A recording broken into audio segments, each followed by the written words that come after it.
Hello, my name is Rowena, and I've been erased by my own family in front of hundreds of people at a $180,000 gala. They made sure I was invisible, but what they didn't know is that I had a plan to expose them. Imagine being betrayed by those you love the most. Your own mother and sister conspiring to steal your inheritance, to wipe you out of the family legacy. And then, I turned the tables. But why would a family go that far? What kind of people erase their own blood for power and money? Now, I want to hear from you. Has your family ever betrayed you in a way you never saw coming?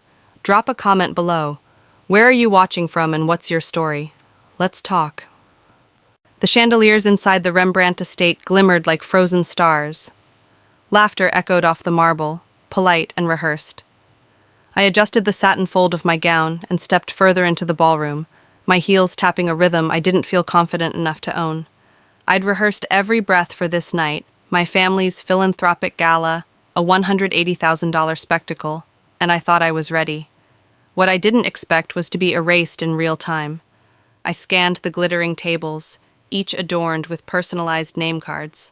Mine was missing. I hovered near the staff check-in.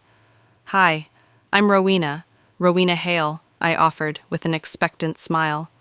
The young woman clicked away on her iPad, then looked up.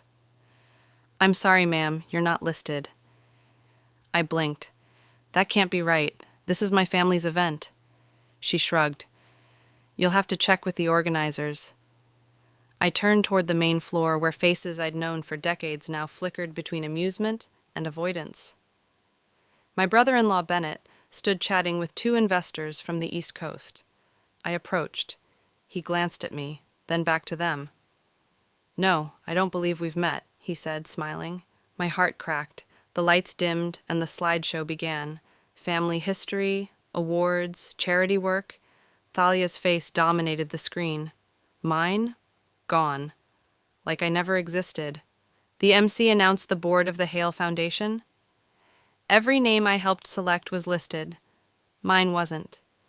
Gasps rippled. Whispers stirred. A woman behind me muttered, "Didn't she used to be on it?" Cameras swept the crowd, never once pausing on me. I couldn't breathe. It wasn't just forgetting me, it was deleting me. I pressed forward, found my old table. A stranger sat there, young, glossy, smiling. Her name tag read Thalia Hale, Strategic Director. My role, my work, my title. I turned to the coordinator. "There must be a mistake." He didn't meet my eyes. "You've been replaced. That's what I was told." "By whom?" Silence. I heard my sister's voice from the stage. "This work is a legacy of our family's vision, one I'm proud to carry forward." The audience applauded. My hands stayed clenched at my sides. 16 years ago, I signed the first donor agreement on a kitchen table covered in baby bottles and unpaid bills. I built this foundation while juggling diapers and strategy decks. And now, this? I found my mother near the photography installation, laughing stiffly with Mayor Langdon. I waited until she was alone and stepped into frame. "Corliss," I said. Her smile evaporated. "Rowena, let's not make a scene, dear. This isn't your moment." I almost laughed. Not my moment? It had never been mine. I looked at her, really looked, and remembered how she once said I was too intense for television, how she coached Thalia on PR angles but never came to my speaking engagements, how she called me over-involved when I asked about foundation finances. I swallowed. "You could have just told me." "I don't owe you transparency. This is family branding. You complicate things." My lungs burned. I didn't flinch. I didn't scream. I turned. The gala went on. Thalia gave a speech about reshaping narratives. I walked out. The cold air outside slapped harder than anything said inside. I reached my car just as my phone buzzed, a message from someone I hadn't heard from in years. "Did you authorize a property transfer? Call me ASAP." I stared at the screen as the chandeliers behind me flickered through the glass doors. That night, I walked out invisible. But I wasn't done. I sat in the car for what felt like hours. Engine off, badge still clipped to my dress. It weighed more than it should have, heavier than plastic and shame. I turned it over, squinting at the smooth edges. That night, I'd walked out invisible, but the silence had been curated. Even the silence had a plan. The next morning, I drove straight to Evan's office. Evan used to head cybersecurity for a hedge fund before retiring into boutique consulting. We'd stayed in touch after he helped me recover a hacked nonprofit server years ago. He owed me. Or maybe he just liked mysteries. He took the badge, placed it under a scanner, then froze. "That's not a regular guest tag," he muttered. "You've got an active RFID chip in here." My fingers curled into my coat. Meaning? Meaning someone was tracking your movement the whole night. This thing pinged every door reader it passed. Meeting rooms, staff hallways, wine cellar. I never went to the wine cellar. I know. But your badge did. The implication burned hot in my throat. They planted me in places I never went. For what?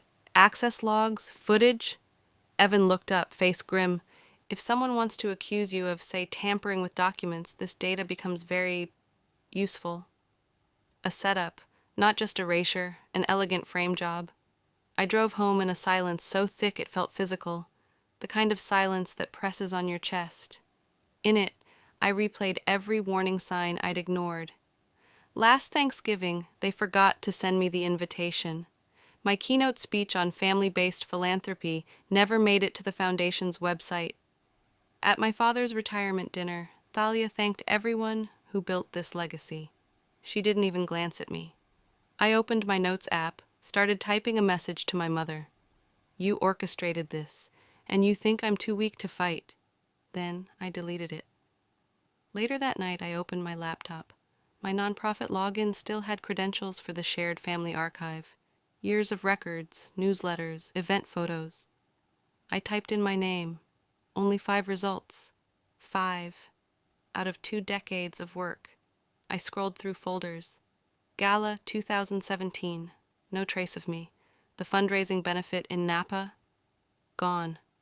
I searched again, this time manually. My image had been scrubbed like a mistake. Even a baby photo of me in Corliss's arms was no longer in the shared album titled Legacy. You can't rewrite the past, but apparently they'd tried. My chest followed. It wasn't just memory loss, it was active deletion. I wasn't just excluded from the net. I was being edited out of ever existing. I printed every trace I could find. Screenshots of missing events, side-by-side comparisons with original versions I had saved on an old hard drive. I organized them into folders, media cuts, board removals, timeline adjustments. Then I opened a new file and labeled it Estate Theft Timeline. My screen pinged. A new message. "Rowena, this is Janice at Ladin Voss Real Estate Now. We need to schedule a video call ASAP regarding the McAllister property. It's urgent." I stared at the screen. My breath stayed even. My pulse did not. They erased me in silence. I would respond in surround sound. I woke before the sky did. The city lights still hung in the mist like restless ghosts. My chest ached with that familiar tightness. The one that used to visit me before math tests in 6th grade or corporate board meetings I wasn't supposed to lead but did anyway. The dream clung to me. A family photo, everyone smiling, arms linked, but my face was blurred like a witness in a crime documentary. If memory could scream, mine was shrieking. By 6 a.m., I was already at my kitchen table with my old laptop humming faintly, a relic from my nonprofit days. I logged into the Camden Foundation's cloud archive using a set of backdoor admin credentials I never bothered to delete. I didn't know what I was looking for until I found it. A restricted folder buried under 5 layers of nested directories. Its name was chilling in its clarity. Delete after final review. Inside, every piece of my legacy lay dissected. Cropped event photos where my body remained, but my face had been conveniently replaced with centerpieces or shadows. Credit pages from annual reports listing Thalia's name next to projects I spearheaded. Email headers with my drafts, but forwarded under her signature. This wasn't an oversight, it was protocol. I stared at one particular sequence of photos from the San Jose Literacy Initiative, the project that took me 2 years and 3 breakdowns to fund and launch. In the final public release, I was nowhere to be seen. I leaned back, air scraping the inside of my lungs. You don't forget someone by accident this many times. You erase them on purpose. I copied everything onto a labeled flash drive. Legacy theft. I wrapped it in the soft cloth I used for jewelry. 16 years ago, I stood on a shaky wooden stage in a church basement, delivering a speech that brought in our first $1 million donor. It was shaky and raw and perfect. That video had lived on YouTube for nearly a decade. I clicked the link. Video unavailable. This content has been removed by the uploader. Of course it had. You can't erase a fire by deleting its smoke, but you can try. My phone buzzed. Rowena, this is Janice again. We confirmed the transfer. Camden House was legally signed over 16 months ago. My heart stopped. I never signed anything. Janice hesitated. Rowena, it's your signature on the file. I had to sit down. The kitchen chair felt too flimsy for what I was holding in my mind. Send me everything. The documents arrived in my inbox minutes later. There it was, my name, my handwriting, my looped signature, but not mine. The pen pressure was off, the curves too stiff, like someone trying to mimic my hand from a memory. The property I had personally restored, gutted, repainted, landscaped with bruised hands and pride, was now listed under Thalia's holding company. I whispered into the quiet, "You used me to build it, then used my name to steal it."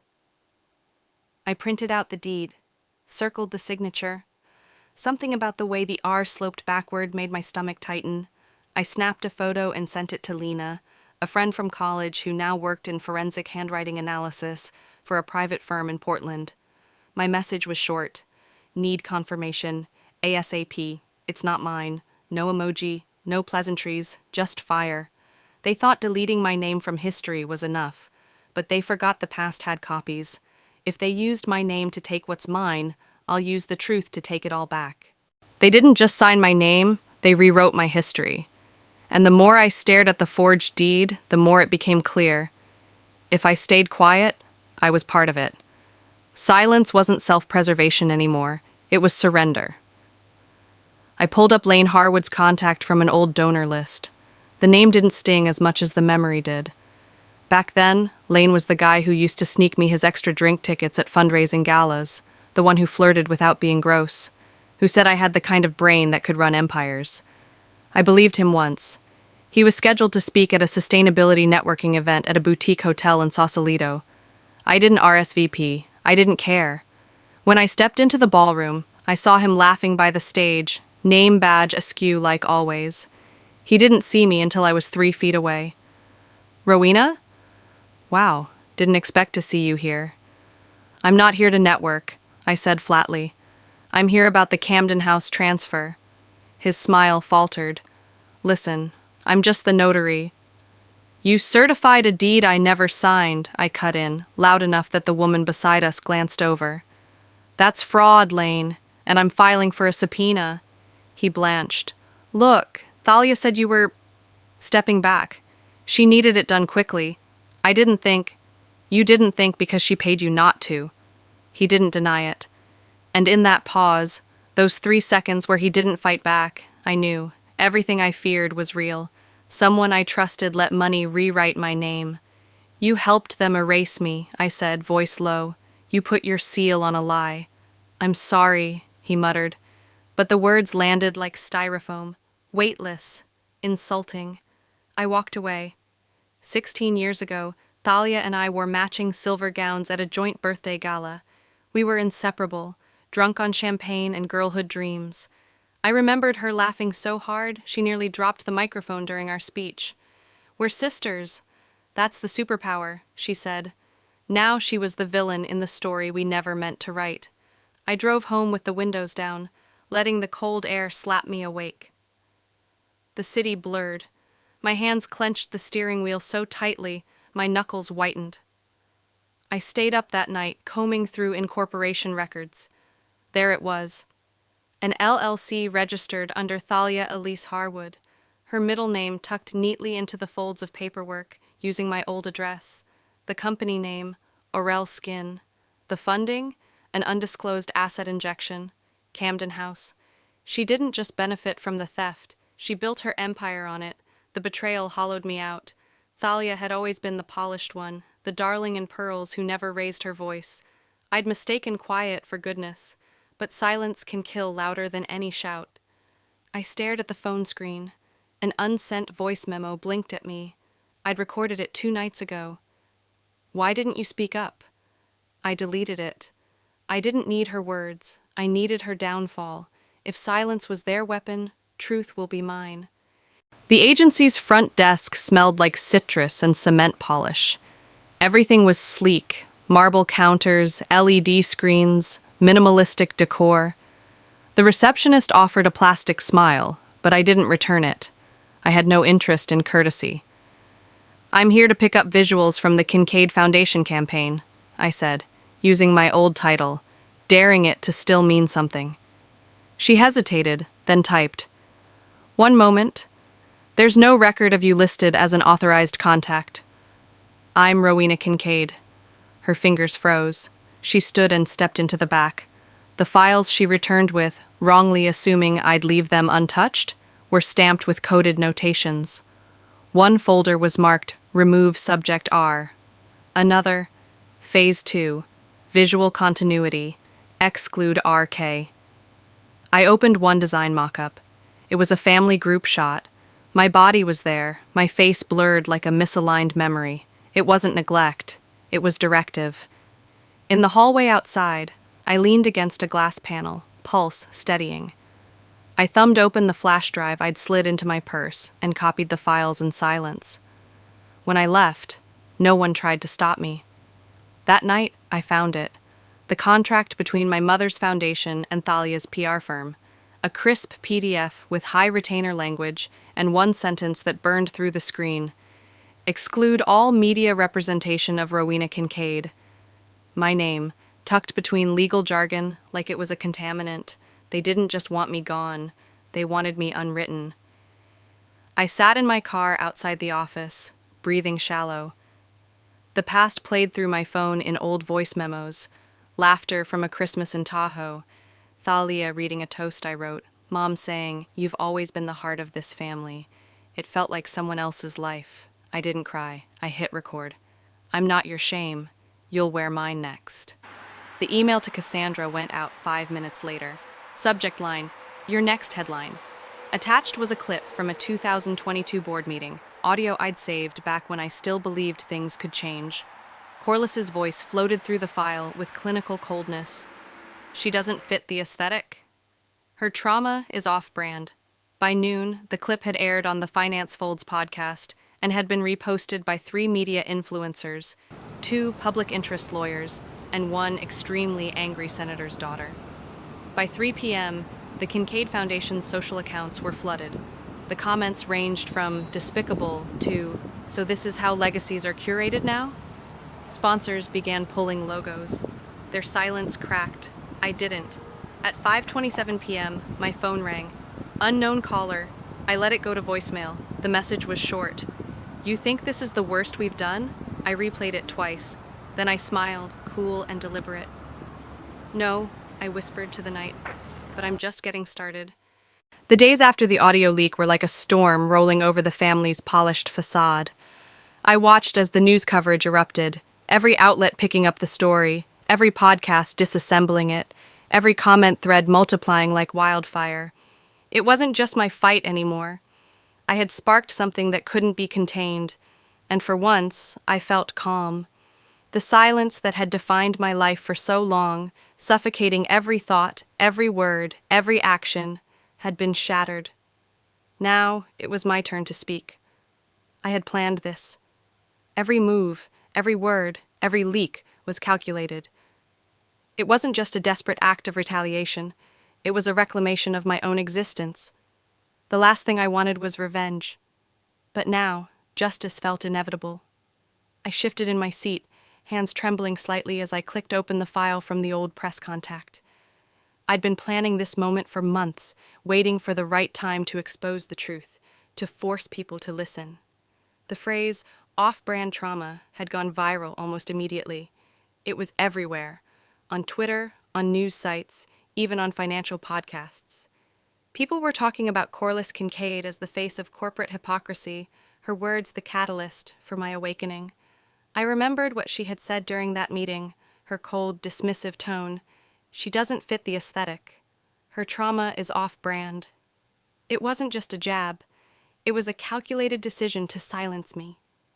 But now it was her words, her choices, that had brought the world crashing down on her.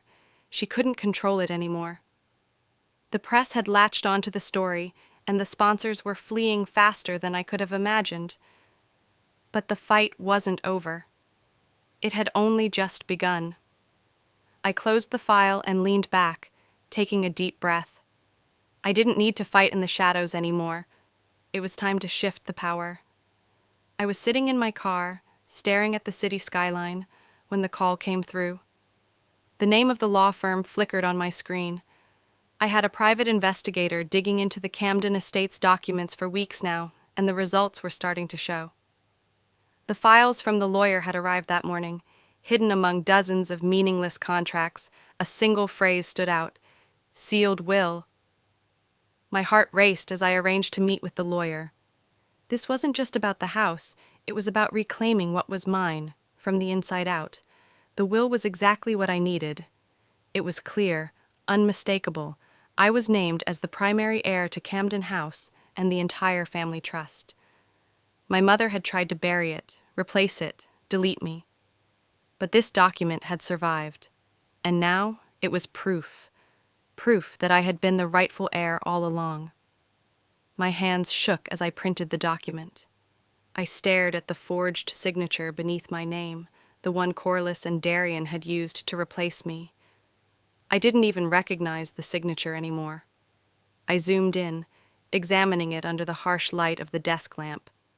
Something about it was wrong. The pressure of the pen was inconsistent, the strokes uneven. I knew this wasn't right. I picked up my phone and texted my contact in forensic handwriting analysis. The message was brief. "Can you help me prove this?"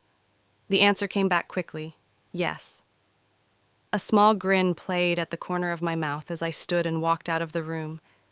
This was no longer about asking for justice. This was about reclaiming my life and making them feel the weight of what they had done to me. I walked past the gates of Camden House later that evening. The mansion, once my sanctuary, now stood as a symbol of everything I had lost. A guard stepped in front of me, his eyes narrowing as I approached. "Can I help you?" Without saying a word, I pulled out the printed will from my bag and stared him down. The silence hung between us for a long beat. "Let Corliss know," I said, my voice low and steady. "I'm done knocking." I stood in front of Elise's old cottage, the air thick with dust and lingering memories. Doreen had insisted on coming with me, but the tension between us was palpable. There were things left unsaid, things I wasn't sure I could bear to hear. But today was different. Today, I was here for something concrete, something that would turn the tide. My hand hovered over the door, pausing for a moment. There were ghosts in this house, ghosts I had lived with for years. But I was done running from them. I needed answers. I needed proof. Doreen followed closely behind, her hesitant steps mirroring the unease I felt. She didn't have to say it, but I knew she was thinking the same thing. The piano. Elise's prized possession, the one piece of the house that had been left untouched by time, still sitting in the corner of the room, as if waiting for someone to find it. I stepped forward, my fingers brushing against the worn wood of the piano. Doreen lingered at the doorway watching me, but I could see the uncertainty in her eyes. She had been complicit in this silence for far too long. I wasn't sure what I was expecting, but I was certain that Elise had left me something to prove my place in this family. Without a word, I lifted the piano's lid and began searching through the insides, my fingers skimming over the delicate strings and hidden compartments. And then, there it was. A piece of parchment, tucked neatly inside a small panel, carefully sealed and secured. I didn't need to look at it for long. The handwriting was unmistakable. It was Elise's. I held the will in my hands, my heart pounding in my chest. My eyes scanned the document, and there it was. My name, Rowena Kincaid.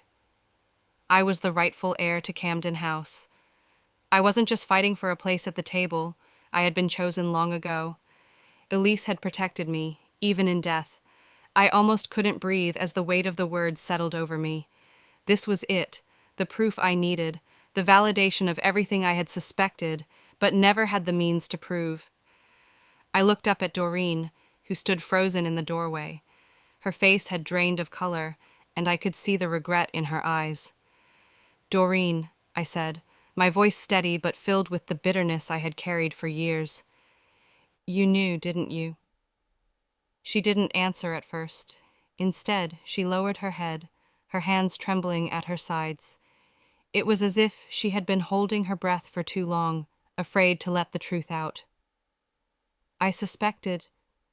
I never wanted to believe it, but I knew," she whispered. "I was just too scared to do anything. I was afraid of what would happen if I spoke up."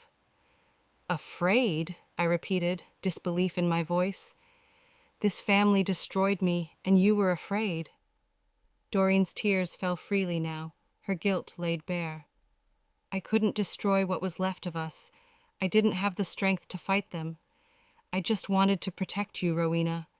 But Corliss, she knew. She made sure I stayed quiet.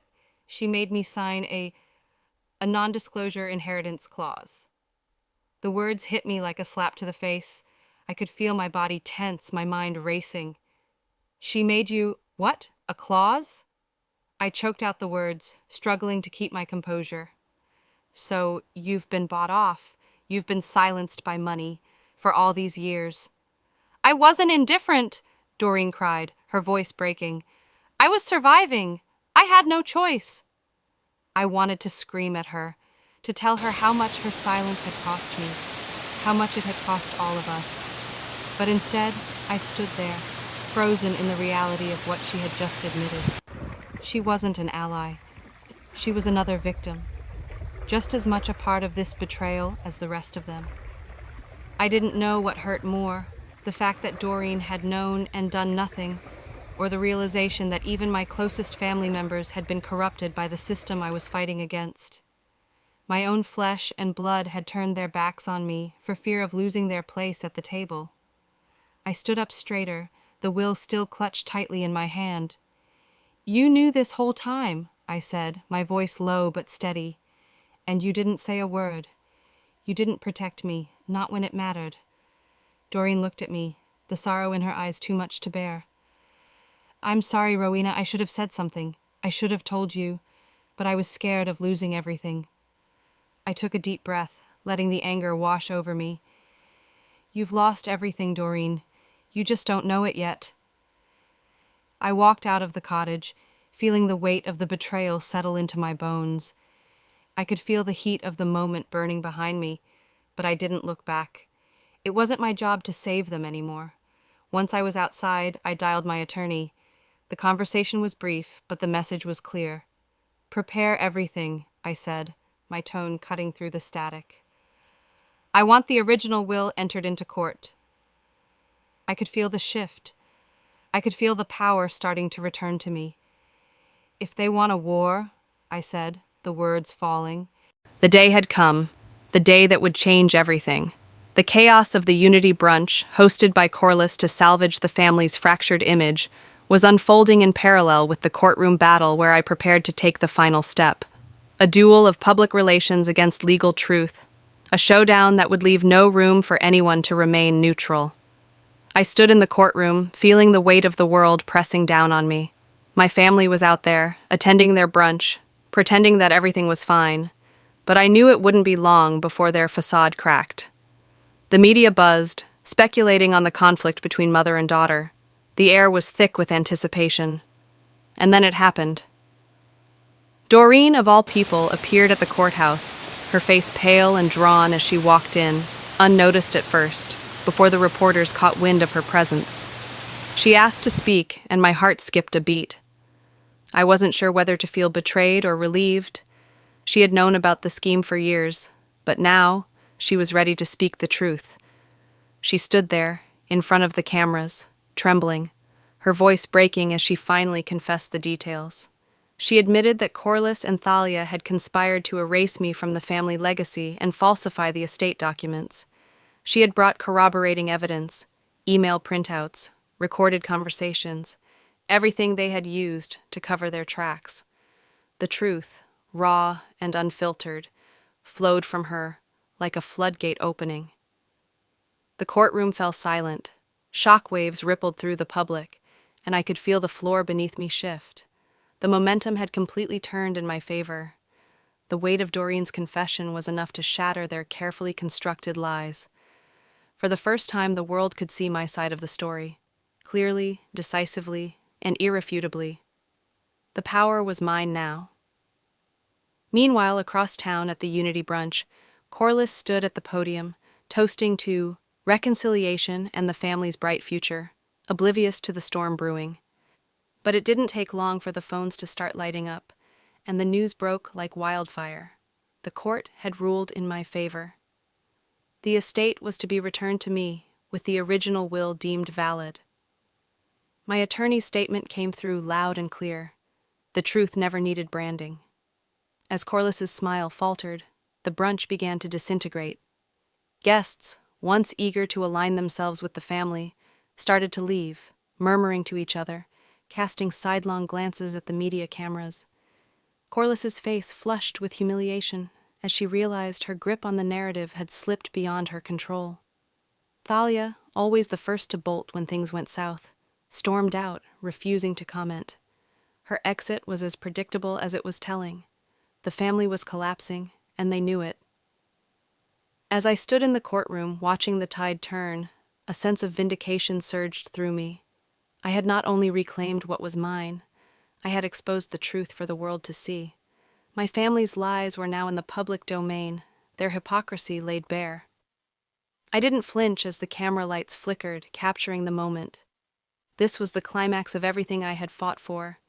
The silent war, the battle fought in the shadows, was over, but the public collapse of the family had only just begun. After the verdict, as the crowd began to disperse, a local journalist approached me outside the courthouse, his microphone thrust in my direction.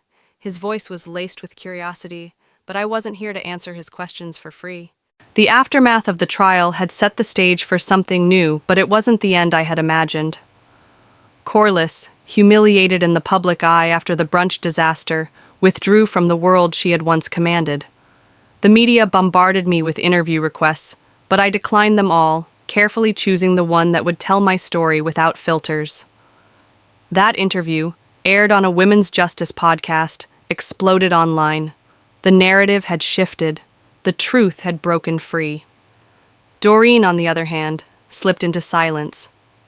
I received a letter from her, a simple, heartfelt apology. She was lost, buried in guilt, and it was clear that she would never be the same. I read her letter in the quiet of my apartment. I didn't respond. It went into a drawer labeled unanswered. Some things, I realized, didn't need to be answered. They simply existed to be left behind. The next day, the media was flooded with coverage of the Unity brunch. As Corliss raised her glass for a toast, the cameras caught the shift. Guests, once loyal, began walking out. It was impossible to ignore the collapse of the family's brand. The irony wasn't lost on me. They had built this empire on lies, on exclusion, and now it was all falling apart before their eyes. In the court's ruling, the truth was clear. The estate was mine, legally and morally. The judge's words echoed in my mind. Erasure is not inheritance. I had reclaimed what was taken from me, but I didn't want it for the sake of wealth. I didn't want it to destroy the legacy of my grandmother, who had fought for something far more meaningful. I chose to donate part of the estate to create the Elise Foundation, a place for women like me, disinherited, displaced, and discarded. I had come full circle, from rejection to empowerment, from brokenness to healing. The work at the foundation was real. Watching a young mother receiving legal aid brought something back to life in me. I realized that I didn't need an apology to feel whole. I had already started creating the future I wanted, and it had nothing to do with my family's past. A voice message from a cousin I had once been close to broke through my thoughts. I know what they did was wrong. If you ever want to talk, I'm here. I saved the message, but I didn't respond. Some things couldn't be repaired. They were just pieces of a puzzle that didn't fit anymore. I stood in the music room, the place where everything had changed. The piano still stood in its corner, a symbol of the past, of family, of all the things I had lost. I walked to it slowly, my fingers brushing the keys. The notes rang out, soft and clear, like a lullaby my grandmother used to play. And I whispered to the silence, "It ends with me. Or maybe it begins." As I reflect on this journey, I realize that true strength doesn't come from holding on to the past. It's in letting go. Every step I took to reclaim my voice, my identity, and my power wasn't just about revenge, but about creating a life I could be proud of. For all of us facing similar battles, whether with family, society, or ourselves, know this: you are never truly erased. The truth may take time to surface, but when it does, it becomes the foundation upon which you can build the life you deserve. Now, as we continue to move forward, I ask, what would you do if the truth was in your hands? Would you speak up, or would you let silence consume you? I hope this story inspires you to find your own voice and stand tall, no matter the odds. If this video spoke to your heart, leave a comment and let me know where you're watching from, or share your thoughts. If you didn't like it, let me know why. I'd love to hear from you. Don't forget to subscribe for more stories, lessons, and inspiration. Let's stay connected and keep the conversation going.